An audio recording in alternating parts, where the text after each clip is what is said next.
भारत माता की वंदे वंदे वंदे।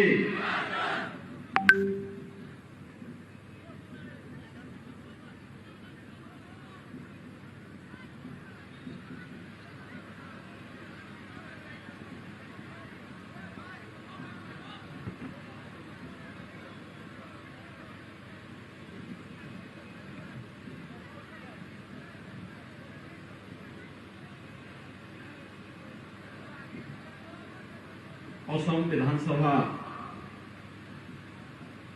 चुनाव में आज की इस उधारबंद विधानसभा क्षेत्र के चुनावी सभा में मंच पर उपस्थित जनप्रिय सांसद डॉक्टर राजदीप राय जी,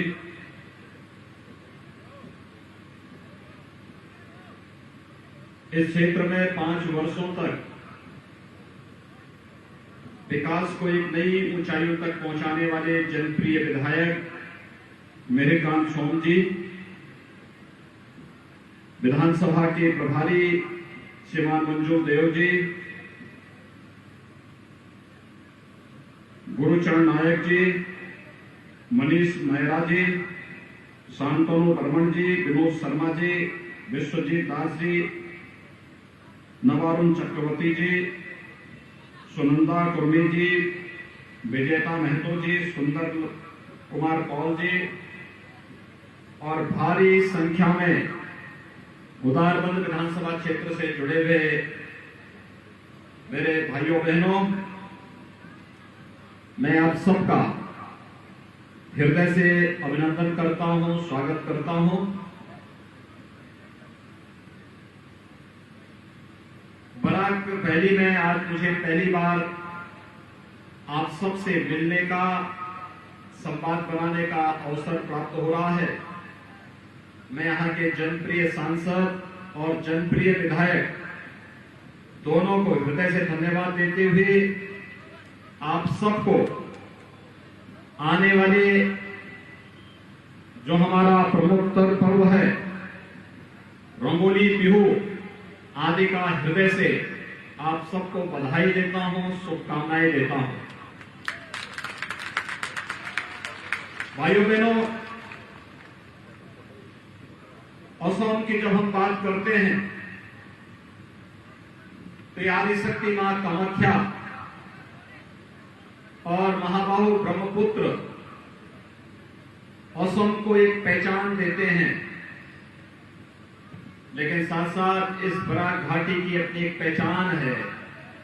यहां से निकलने वाली बराक नदियां और यहां के चाय बागान में भी देश और दुनिया के सामने असम को एक पहचान दी है। यहां पर कार्य करने वाले, चाय बागान में कार्य करने वाले जितने भी हमारे सहयोगी गण हैं, जिन्होंने असम को मां कामाख्या और महाबाहु ब्रह्मपुत्र की तर्ज पर यहां की चाय बागान से निकलने वाली चाय की मोहक सुगंध से इस घाटी की ओर बरबस आकर्षित करने के लिए बाध्य किया है। उन सभी कर्मयोगियों का भी मैं हृदय से अभिनंदन करता हूं, उन सबका स्वागत करता हूं। भाइयों बहनों, असम विगत 5 वर्ष के दौरान विकास की एक नई ऊंचाइयों को छूता हुआ दिखाई दे रहा है। ये सब संभव हो पाया है प्रधानमंत्री मोदी जी की दूरदर्शिता के कारण, और आप सबने 5 वर्ष पहले भारतीय जनता पार्टी पे विश्वास किया था, भारतीय जनता पार्टी को अपना समर्थन और अपना आशीर्वाद दिया था। आज इसका परिणाम है किसी सोनोवाल जी के नेतृत्व में भारतीय जनता पार्टी की सरकार ने 5 वर्ष के अंदर असम को एक नई पहचान दी थी। 5 वर्ष पहले तक असम के अंदर विकास की चर्चा नहीं होती थी। असम को क्षेत्र के आधार पर बांट करके आपस में लड़ाया जाता था। असम के अंदर कहीं बोडोलैंड की समस्या थी, कहीं घुसपैठ की समस्या थी, कहीं पर सत्ता प्रायोजित अलगाववाद था और कहीं पर व्यक्तिगत राजनीतिक स्वार्थों के लिए ही असम के वासियों को आपस में ऊपरी असम और निचले असम के रूप में और तमाम अन्य भेदों के आधार पर बांटने की जो कुत्सित चेष्टा होती थी, उसने असम के विकास को बाधित किया। लेकिन मैं आभारी हूं प्रधानमंत्री मोदी जी का, जिन्होंने लुक ईस्ट नीति को एक्ट ईस्ट नीति के साथ बदल करके आज पूर्वोत्तर राज्यों की पूरी तस्वीर को बदल करके रख दिया है। आज पूर्वोत्तर के राज्यों में आतंकवाद नहीं है, अलगाववाद नहीं है, घुसपैठ नहीं है। श्रीमान शंकर देव की भूमि पर भी कांग्रेस के समय में विदेशी घुसपैठियों ने अतिक्रमण करके कब्जा कर लिया था। लेकिन जब सर्बानंद सोनोवाल के नेतृत्व में भारतीय जनता पार्टी की सरकार बनी, घुसपैठियों को वहां से निकाल बाहर कर दिया गया। आज घुसपैठ की समस्या और अलगाववाद की समस्या का समाधान विगत 5 वर्ष के दौरान आपने असम के अंदर देखा होगा। पहले हर महीने कई सप्ताह तक असम के अंदर बंद रहता था, बम विस्फोट होते थे, आगजनी की घटनाएं घटित होती थी, बड़े बड़े धरने चलते थे। लेकिन विगत 5 वर्ष के दौरान आपने देखा होगा असम में शांति है, असम में सौहार्द है, असम सद्भावनापूर्ण तरीके से विकास की एक नई ऊंचाइयों को छू रहा है। असम के प्रत्येक नागरिक को, जिनके पास अपने आवास नहीं, उन्हें आवास की सुविधा, जिनके पास राशन कार्ड नहीं, उन्हें राशन कार्ड की सुविधा, जिनके पास 5 लाख रुपए का स्वास्थ्य बीमा का कवर नहीं, उन्हें आयुष्मान भारत की स्वास्थ्य बीमा का कवर देने का, जिनके पास व्यक्तिगत शौचालय नहीं, उन्हें शौचालय उपलब्ध करवाने का कार्य भारतीय जनता पार्टी नेतृत्व की सर्बानंद सोनोवाल की सरकार ने असम के अंदर करने का कार्य किया है। आपने देखा होगा कि यहां पर भारतीय जनता पार्टी सरकार के समय विकास सबका, लेकिन भेदभाव किसी के साथ नहीं हुआ, न जाति के नाम पर, न मत और मजहब के आधार पर। यहां तक कि चाय बागान में कार्य करने वाले कर्मयोगियों के लिए भी 50 वर्षों में कांग्रेस ने उनका मानदेय नहीं बढ़ाया।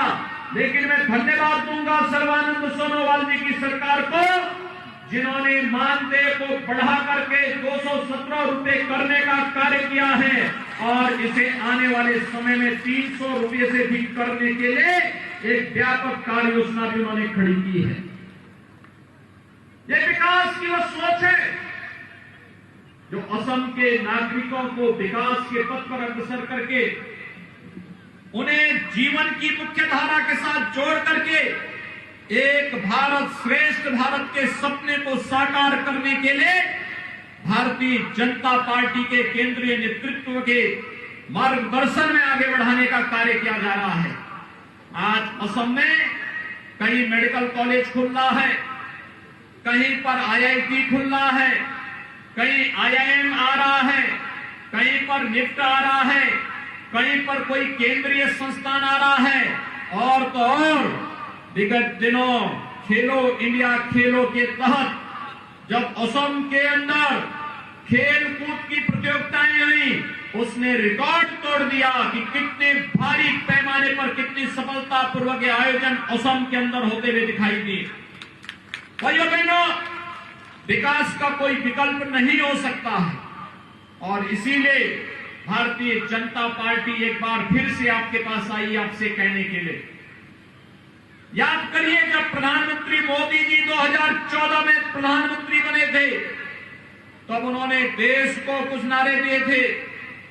उन्होंने उस समय कहा था, हम इस देश के अंदर विकास करेंगे बिना भेदभाव के, विकास सबका। और तब उन्होंने एक मंत्र दिया था, सबका साथ और सबके विकास का। ये सबका साथ और सबके विकास का ये नारा, विकास का वह नारा था जो देश के अंदर 135 करोड़ लोगों के जीवन में व्यापक परिवर्तन लाने का आधार बना था। ये व्यापक आधार था जिसने अनेक योजनाएं दी। जन धन अकाउंट के माध्यम से मुझे बताया गया कि अकेले असम के अंदर 6 लाख ऐसे लोगों के जिनके पास आजादी के बाद अपने बैंक अकाउंट नहीं थे, उनका बैंक में अकाउंट खोलने का कार्य हुआ। और कोरोना कालखंड में तो प्रधानमंत्री मोदी जी ने प्रत्येक उस महिला के बैंक अकाउंट में धनराशि देने का कार्य किया था जिन्होंने अपने बैंक में पैसा नहीं देखा, लेकिन मोदी जी ने उनके अकाउंट में भी कोरोना कालखंड के दौरान पैसा देने का कार्य किया। यही नहीं, आपने देखा होगा विगत वर्ष यही समय था जब लॉकडाउन प्रारंभ हो रहा था, और लॉकडाउन प्रारंभ होने के बाद अप्रैल से लेकर के नवंबर तक हर गरीब परिवार को फ्री में राशन, फ्री में एलपीजी सिलेंडर की सुविधा, वृद्धावस्था पेंशन प्राप्त करने वाले, निराश्रित महिला पेंशन प्राप्त करने वाले, दिव्यांगजन पेंशन प्राप्त करने वाले सभी लाभार्थियों को भी पेंशन की सुविधा का लाभ देने का कार्य किया गया। और यही नहीं, आत्मनिर्भर भारत पैकेज के अंदर परंपरागत उद्यम को बढ़ावा देने के लिए एक बड़ा कार्य योजना तैयार किया गया। ये कार्य तब संभव हो पाया है जब विकास एजेंडे में हो और जनता जनार्दन की खुशहाली ही जब शासन के एजेंडे का हिस्सा होता है, तब सरकार इस प्रकार के निर्णय लेती है। और ये कार्य केंद्र में मोदी सरकार ने किया, तो केंद्र की मोदी सरकार की तर्ज पर असम के अंदर सर्बानंद सोनोवाल के नेतृत्व की भारतीय जनता पार्टी की सरकार ने वह कार्य असम के अंदर करने का कार्य किया। आज भाइयों बहनों, हम सब देख रहे हैं, भारतीय जनता पार्टी आपके पास इसी बात को लेकर के आई है। भारतीय जनता पार्टी जो कहती है वो करके दिखाती है। यही अंतर है भाजपा और कांग्रेस में। भारतीय जनता पार्टी विकास की बात करती है तो विकास, सबके विकास की बात करती है, लोक कल्याण की बात करती है, उसे इंप्लीमेंट भी करती है। भारतीय जनता पार्टी इंफ्रास्ट्रक्चर की बात करती है, कहीं एयरपोर्ट, कहीं रेलवे, कहीं पर हाईवे, कहीं पर आईआईटी, कहीं आईआईएम, कहीं एम्स, कहीं मेडिकल कॉलेज, कहीं पर हायर एजुकेशन के किसी इंस्टीट्यूट की स्थापना करने का कार्य भारतीय जनता पार्टी करती है। लेकिन कांग्रेस के समय में क्या होता था? अलगाववाद, आपसी झगड़े, बंदी, अराजकता, और कांग्रेस आज भी वही कार्य कर रही है। असम के अंदर यूडीएफ के साथ कांग्रेस का समझौता और कम्युनिस्टों के साथ कांग्रेस का समझौता इस बात को प्रदर्शित करता है कि भाजपा तो विकास के पथ पर असम को आगे ले जाना चाहती है, असम के प्रत्येक नागरिक के जीवन में खुशहाली लाना चाहती है, लेकिन कांग्रेस घुसपैठ करा करके एक बार फिर से असम को अलगाव और अराजकता की ओर धकेलने की कुत्सित चेष्टा का हिस्सा बनना चाहती है। और इसीलिए भाइयों बहनों, हम सब आपके पास आए हैं। भाजपा ने जो कहा वो करके दिखाया।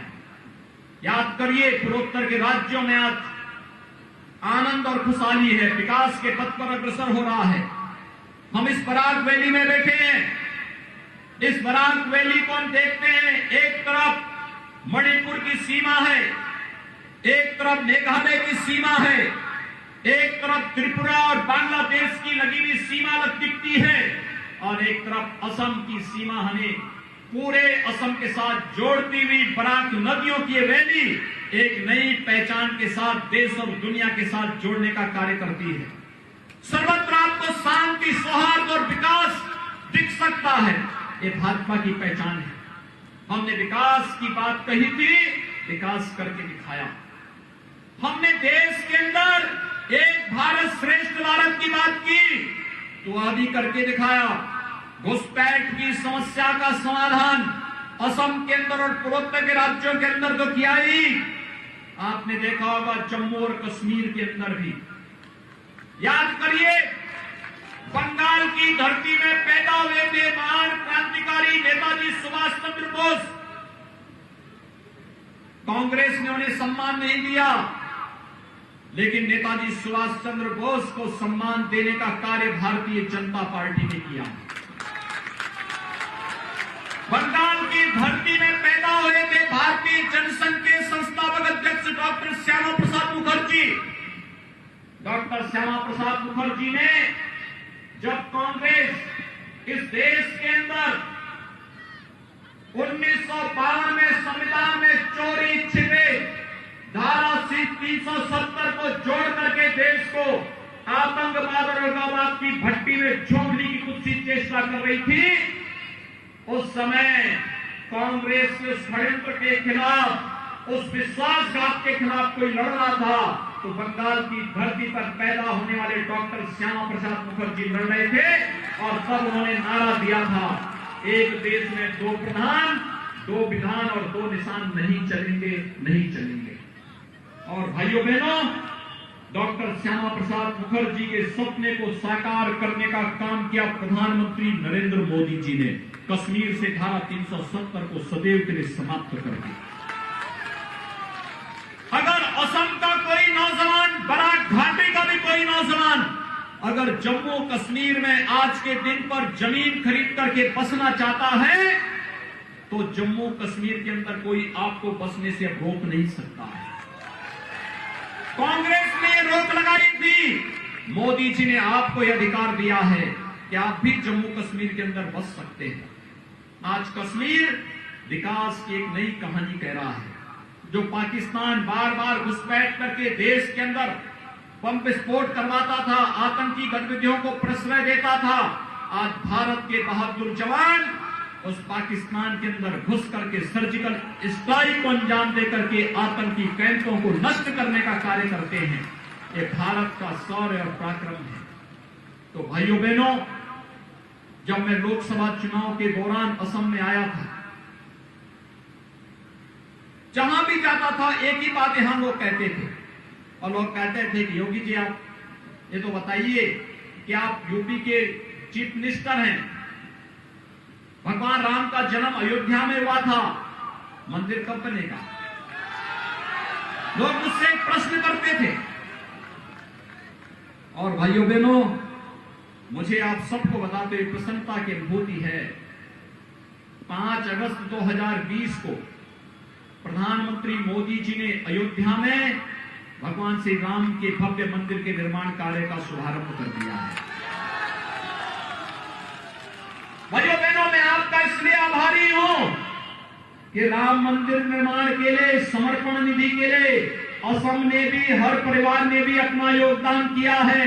और इसके लिए आपके प्रति आभार व्यक्त करने के लिए भी मैं आया हूं कि आपने राम मंदिर निर्माण के लिए जो सहयोग किया है, इसके लिए मैं आपको उत्तर प्रदेश वासियों की ओर से, देशवासियों की ओर से हृदय से साधुवाद देता हूं, आपका अभिनंदन करता हूं। राम मंदिर हमारे लिए आस्था का विषय ही नहीं, बल्कि स्वतंत्र भारत में एक भारत श्रेष्ठ भारत की एक नई पहचान देने वाला एक माध्यम भी बन रहा है।